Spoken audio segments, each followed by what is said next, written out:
आज हमारे बीच में चाय विथ राय में एक ऐसी शख्सियत जो शिक्षा के क्षेत्र से जुड़ी हुई है और एजुकेशन में निरंतर कुछ क्रिएटिव, कुछ बेहतर करने की चाहत रखने वाले जयप्रकाश जी, जैसे नाम से ही प्रतीत होता है कि प्रकाश भी खैरना इनकी आदत में है, इनके जेहन में हरदम रहता है।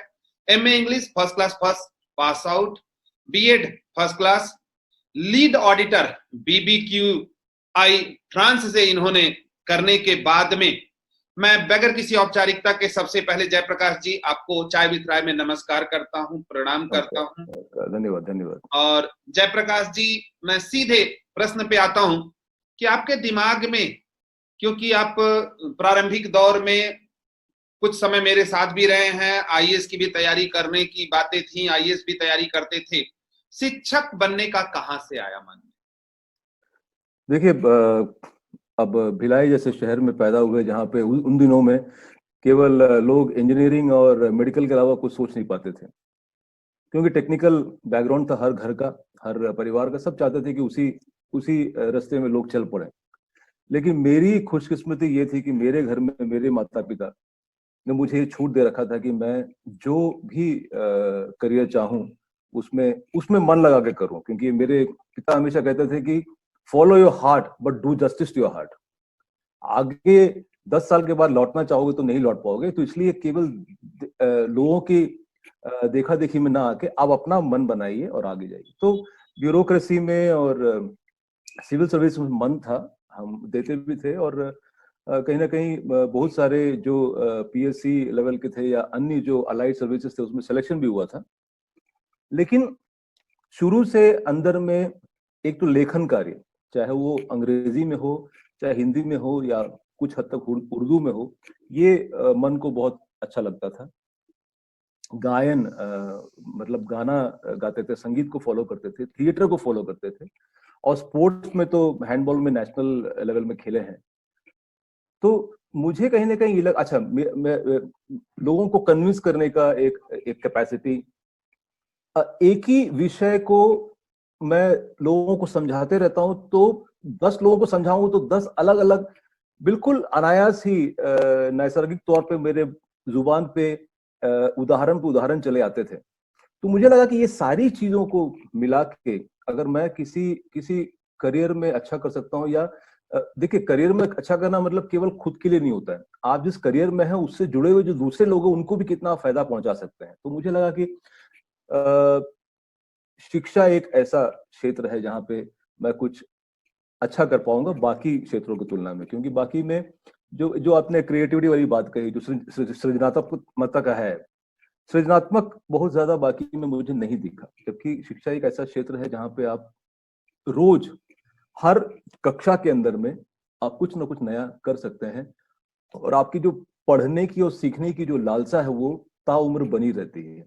तो आप इंटेलेक्चुअली आप एक्टिव रहते हैं, और बहुत सारे लोगों की जिंदगी में हर साल कुछ ना कुछ बदलाव, कुछ ना कुछ अच्छा आप कर सकते हैं। और ये जब लौट के जो आते हैं ये बच्चे, आपको कभी एयरपोर्ट में, कभी बस स्टैंड में, कभी यहाँ मिलते हैं और आके बताते हैं कि सर हमने ये किया, सर आपने उस दिन जो बोला था वो आज तक याद है। हम तो बोल के उसको भूल जाते हैं, रोजमर्रा की जिंदगी में हम बहुत कुछ बोलते रहते हैं। ये जो है, इससे बड़ा इंसेंटिव, इससे बड़ा बोनस दुनिया में कुछ नहीं है। और ये जो खुशी देती है, ये आपको उम्र बढ़ा देती है। जयप्रकाश जी, आप पटना जी ग्रुप में थे और फिर डीपीएस दुर्ग में प्रिंसिपल के रूप में आपने काम किया। तो पटना, यानी मैं बिहार की बातें करूंगा, और फिर आप भिलाई में आए जहां आप पले बढ़े। तो इन दोनों जगह के बच्चों में, या दोनों जगह आपने एजुकेशन से जुड़े, डीपीएस दुर्ग में रह करके, डीपीएस दुर्ग में एज ए प्रिंसिपल जो बच्चों के साथ जुड़े, आज भी बच्चे आपको हर समय याद करते हैं। दोनों जगह के बच्चों में मेजर क्या डिफरेंस था, या दोनों जगह के पेरेंट्स में क्या डिफरेंस था? थोड़ा मैं इसमें आपकी इजाजत से थोड़ा पीछे जाना चाहूंगा। मैं अपना करियर शुरू किया मोदी स्कूल, मोदी सीमेंट के स्कूल से 1992 में। वहाँ उसके बाद मैंने टाटा सोनाडी ज्वाइन किया, टाटा डीएवी ज्वाइन किया। उसके बाद फिर वहां से वापस मैं भिलाई आ गया था बीएड करने के लिए। फिर बीएड के तुरंत बाद मैं डीपीएस में भी काम किया, कुछ दिन मैं नारायणपुर आरके मिशन में काम किया। उसके बाद फिर मैं डीपीएस पटना, नया स्कूल बन रहा था, तो वहां मुझे मौका मिला, वहां मैं गया। तो बहुत लोगों ने मुझे टोका, कह कहाँ जा रहे हो, पटना जा रहे हो, बिहार जा रहे हो। तो मेरे माता पिता, जैसे कि मैं पहले ही बोला, वो बोले कि बेटा जहां तुमको अच्छा लगे, जहां तुम कन्विंसिंग हो वहां जाओ, तो जहां तुम कन्विंस हो कि वहां पे अच्छा हो जाओ। और सारे जो सुनी सुनाई बात थी, चाहे वो बिहार के बारे में हो, चाहे पटना के बारे में हो, वो बिल्कुल धराशाही उसी वक्त हो गया जब मैंने पहला कदम ट्रेन के बाहर रखा। इतने दिलदार लोग, इतने दिल के राजा लोग। अब इस बात देखिए, मैं तो कहीं ना कहीं नॉर्थ इंडिया में पला बड़ा हूं। मेरी पत्नी तो पूरी पूरी केरल में पली बड़ी है, शादी के बाद डायरेक्ट कदम ही वो केरल के बाहर पटना में रखी है। वो शख्स आज भी पटना को मिस करती है और पटना जाने के कोई भी मौके को वो छोड़ती नहीं, चाहे मेरा बेटा ही क्यों ना हो। हम तीनों पटना को बहुत मिस करते हैं और ये बात खुलेआम सब जगह बोलते हैं। और जो मुझे, मैंने प्रोफेशनली, देखिए व्यक्ति के तौर पे मेरे अपने आदर्श, अपने मूल्य, वो तो मेरे माता पिता के दिए हुए हैं, और जो भिलाई का परिवेश था, सेक्युलर परिवेश था, उसने दिया हुआ है।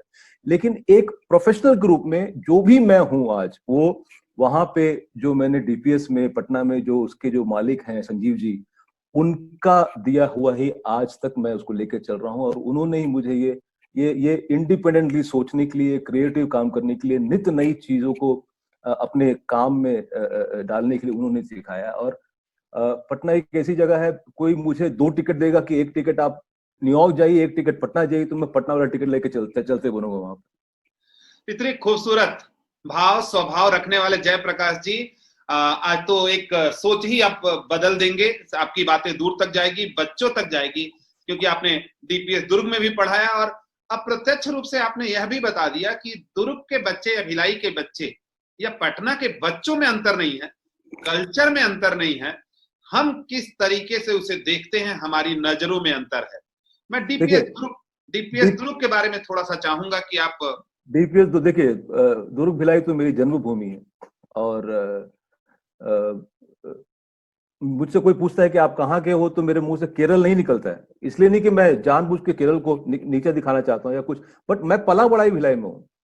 तो मेरा आइडेंटिटी 2 है। एक तो मेरी जो जुबान है वो मलयालम है, मेरे माता पिता केरल से हैं, लेकिन मैं पैदा हुआ पला बड़ा, मेरी परवरिश, मेरे सारे जो मेरा जो व्यक्तित्व को बनाने वाला, वो अच्छा हो बुरा हो, वो भिलाई ने किया है। भिलाई जैसे एक सेक्युलर जगह जहाँ केवल सर्वधर्म संभाव नहीं है, हम तो वहां सर्वभाषी भी हैं, सर्व प्रांति भी हैं, सब कुछ है।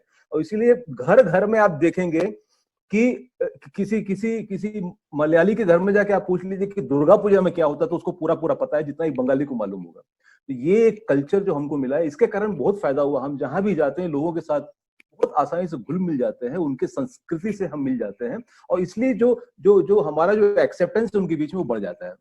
भिलाई दुर्ग डीपीएस में, हालांकि मैं केवल 1.5 साल वहां पे था, लेकिन जो प्यार, जो आप खुद जानते हैं, जो मान सम्मान वहां मिला, आज भी वो सारे बच्चे, सारे टीचर आज भी याद करते हैं।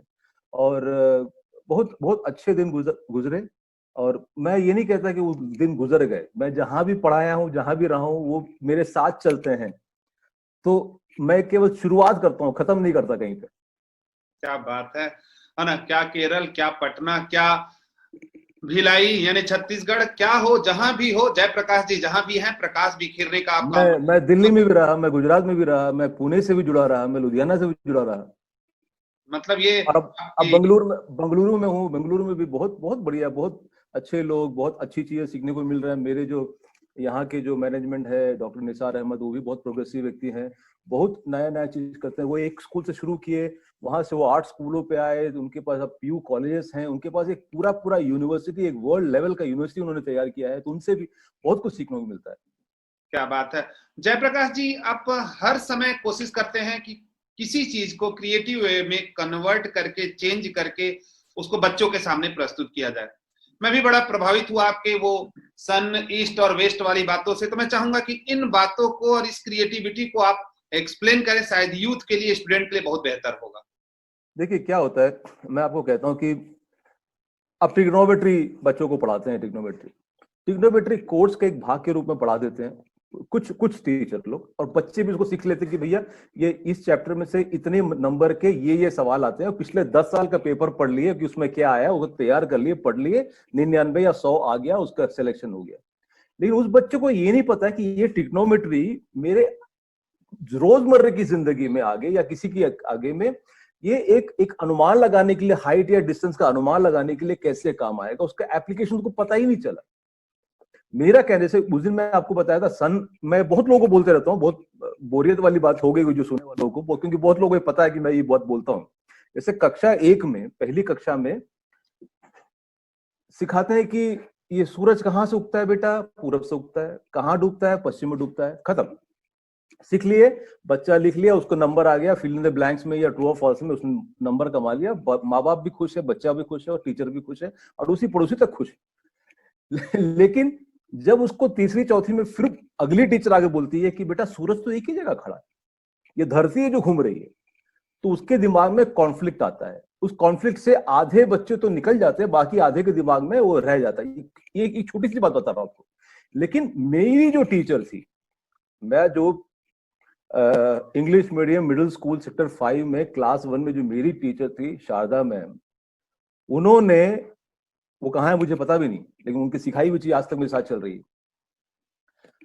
उन्होंने पर्दे वर्दे लगाए, बिल्कुल डार्क किया रूम को, एक ग्लोब लेके आया लाइब्रेरी से, एक टॉर्च रखी और बोली कि ये सूरज एक जगह खड़ा है, ये धरती घूम रही है, अब कहाँ है सुबह, अब शाम कहाँ है, अब हमारे भिलाई में शाम है कि रात है कि दिन है। दिमाग में एक बार में वो 2 मिनट या 5 मिनट की जो उन्होंने एक्टिविटी की, उससे जिंदगी भर के लिए क्लियर हो गया। तो ये एप्लीकेशन कोई भी चीज हो, कोई भी चीज क्यों ना हो, स्पेलिंग से लेके ग्रामर से लेके, हमको लगता है कि केवल एग्जाम पास करने के लिए ना हो, उसको आप 360 डिग्री में लीजिए और बच्चों को ज्ञान दीजिए। Don't teach them what to learn, teach them how to learn. What to learn में हम उनको बांध देते हैं, वो बंधे के बंधे रह जाते हैं, उनको समझ में नहीं आता है कि S+Y होल स्क्वायर का बाद में क्या काम आएगा, वो भूल जाते हैं। हम टैक्सेशन नहीं सिखाते हैं, जिस चीज का बाद में बच्चों को काम है। परसेंटेज में बच्चे इतने कमजोर हैं, परसेंटेज में इतना कमजोर है, जबकि परसेंटेज ही बाद में काम आता है, चाहे वो ब्याज का दर हो, चाहे कुछ भी चीज उनको कैलकुलेट करना हो, परसेंटेज। अब परसेंटेज को हम बहुत 2 क्लास में निपटा देते हैं। तो ये मेरी ये सोच है, कोई भी, अच्छा मैंने एक चीज देखी है कि इंटर करिकुलर लिंकेजेस करना बहुत जरूरी है। जैसे हमने एक ज्योग्राफी में एक टॉपिक आया वॉल्केनो, तो ज्योग्राफी वाले मैडम पढ़ा के चले गई, जब केमिस्ट्री वाली मैडम जाएंगी तो वो क्या 5 मिनट ये डिस्कस नहीं करते कि इसमें से कौन से गैस निकलते हैं। उसके बाद जब इंग्लिश वाली मैडम जाए तो वो वर्ड्स लाइक इरप्शन होता है, लावा होता है, तो इरप्शन के साथ में कुछ और भी जुड़ सकता है क्या, eruption of laughter, eruption of emotions, ये क्या उससे जुड़ सकता है। कंप्यूटर वाली मैडम क्या बोल सकती हैं कि पिछले 5 सालों में जापान में कितने एक्टिव वॉल्केनो से लावा निकला, तो उसका जरा आप पाई चार्ट बना दीजिए। इसमें मैथमेटिक्स वाले जरा कैलकुलेट कर लें कि दुनिया में कितने एक्टिव है, कितने हैं, कितने सालों पे कितने के बीच में क्या एक्टिव होता है, क्या डोमिनेंट रहता है। इसको अगर हम लोग ऐसे जोड़ दें वेरियस सब्जेक्ट के साथ में, फिजिक्स का फॉर्मूला हो गया, उसमें कुछ भी हो गया, तो ये बच्चों में देखिए क्या होता है। बच्चा तीसरे चौथे पीरियड के बाद में घंटे का इंतजार करता है कि कब इंटरवल हो जाए, कब छुट्टी हो जाए, उससे मुक्ति मिल जाएगी। बच्चा बोलेगा अरे 8वां पीरियड खत्म, घर जाना पड़ेगा। ये डालना बहुत जरूरी है, वरना मशीन हम तैयार कर रहे हैं, हम रोबोट तैयार कर रहे हैं, हम इंसान तैयार नहीं कर रहे हैं। इंसान तैयार करेंगे तब 2 चीजें होगी, उसका दिमाग और दिल दोनों सही जगह होगा, तभी ये दुनिया टिक पाएगी आगे, वरना यही होगा जो आजकल हो रहा है। क्या बात है जयप्रकाश जी, बड़े खूबसूरत अंदाज में आपने बेहतर तरीके से इस बात को एक्सप्लेन किया। मैं भी इंतजार किया करता था घंटी का कि 4th पीरियड कब खत्म होगा तो इंटरवल होगा, और शायद आज ये चीज, आप ये बात, ये क्रिएटिविटी है कि बच्चे को ये लगे कि 8वां पीरियड खत्म हो गया, मतलब उसे और इंतजार रहे और सीखने का जज्बा रहे उसके अंदर। आप बच्चों में मैनेजरियल स्किल 11 12 से ही या 10 से आप डालते हैं, मैंने ये देखा है, क्योंकि मैं सुनी सुनाई बातों पे नहीं, ये मैंने अपनी आंखों से देखा है। कुछ बच्चे कहते हैं कि हम लोग जो बेहतर करते थे, हमारे सर, हमारे प्रिंसिपल सर वीक में एक दिन हम लोग के साथ में कॉफी पीते थे या चाय पीते थे। इससे मेरे दिमाग में भी आया कि क्यों ना चाय विथ राय शुरू किया जाए। तो ये क्या कॉन्सेप्ट था आपके कॉफी का या चाय का?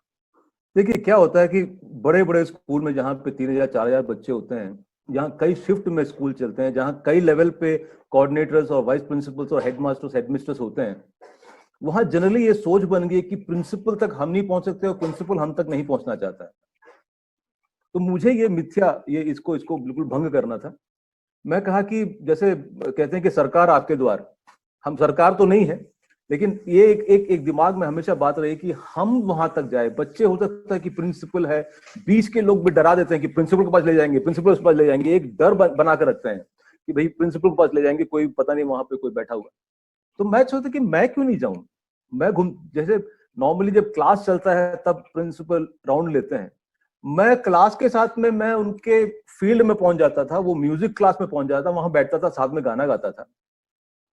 और कभी वो रिहर्सल कर रहे हैं, वहां पहुंच गया, वहां पूरा पहुंच के एक एक डायलॉग, एक एक चीज, एक एक मूवमेंट, उनका एंट्री एग्जिट सब देखता था। और इंटरवल के टाइम जब वो फ्री होकर घूमते थे, पहले पहले वो सहमते थे कि सर आगे तो भागे, बोले नहीं मैं तुम्हारे साथ में आया हूं, यहाँ पे मेरे साथ तुम चलो बात करो, बिल्कुल। तो ये चीज जो होता था, और मैंने जिंदगी में कभी भी डियर स्टूडेंट्स नहीं बोला है। किसी भी बच्चे से मेरा पूछ लीजिए, मैं हमेशा डियर फ्रेंड्स बोलता हूँ, क्योंकि ये पहला एक कदम होता है उनको आपसे जोड़ने का। कोई भी बच्चा, चाहे वो लड़का हो, लड़की हो, छोटा हो, बड़ा हो, अपना पर्सनल इश्यूज भी आके मुझसे बेफिक्र होकर सीधा नॉक करके घुस जाता। मैंने असेंबली में बोल के रखा था कि आपको ना तो पीए से ना किसी टीचर से बोलने की जरूरत है, आपको मुझसे मिलना है, अगर आपका फ्री पीरियड है डायरेक्ट आइए, खटखटाइए, घुस जाइए, आपको किसी से पूछने की जरूरत नहीं। तो इससे क्या होता है कि एक माहौल तैयार होता है, तो बाकी जो लोग हैं मेरे नीचे में वो भी मना नहीं कर सकते, वो बच्चा उनसे मिलने आए तो जब सर मिल रहे तो हमको ही मिलना है। तो एक तो एक पारदर्शिता, डर का बिल्कुल निराकरण कि भाई ये तो सर है, मेरे मित्र हैं, मैं इनसे नहीं बोलूंगा तो किससे बोलूंगा, वो खत्म हो जाए।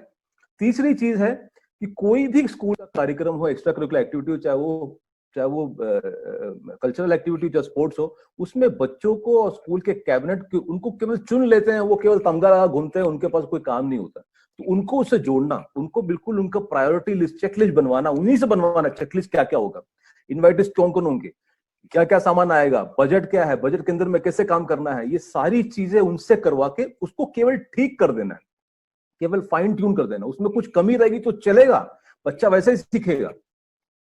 तो ये सारी चीजें उनके साथ जोड़ना बिल्कुल बिल्कुल। देखिए क्या होता है कि मैनेजरल स्किल जो आपने कहा, मैनेजरल स्किल हर व्यक्ति में स्वतः होता है, हम उसको दबा देते हैं।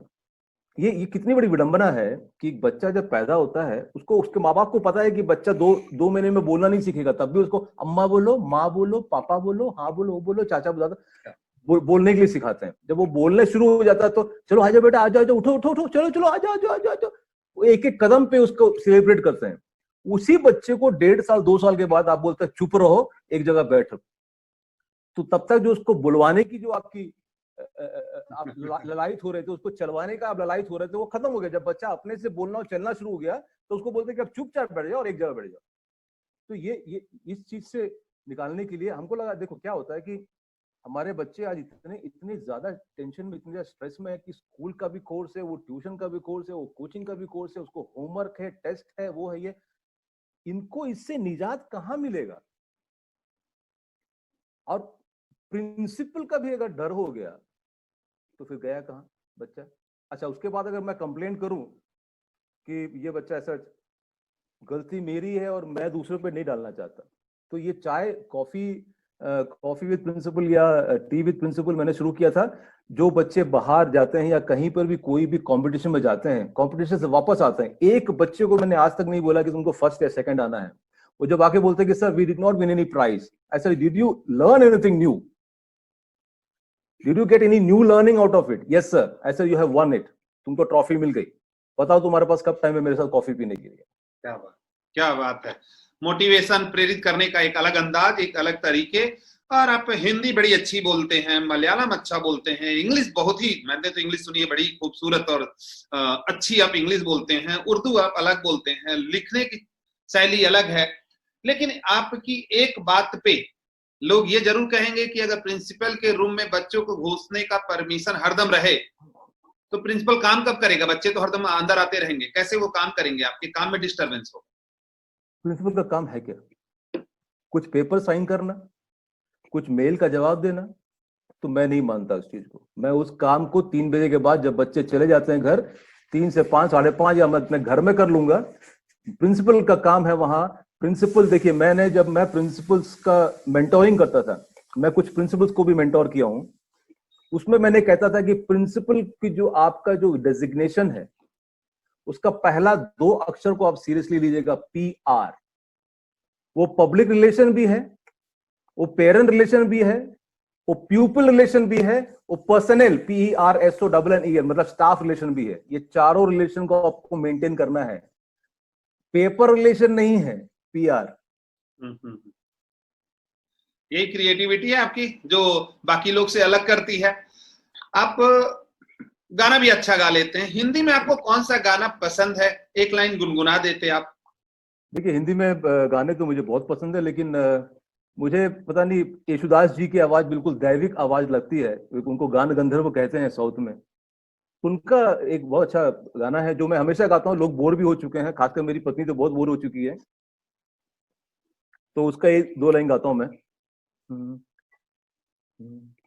जब दीप जले आना, जब शाम ढले आना, संकेत मिलन का भूल न जाना, मेरा प्यार न बिसराना।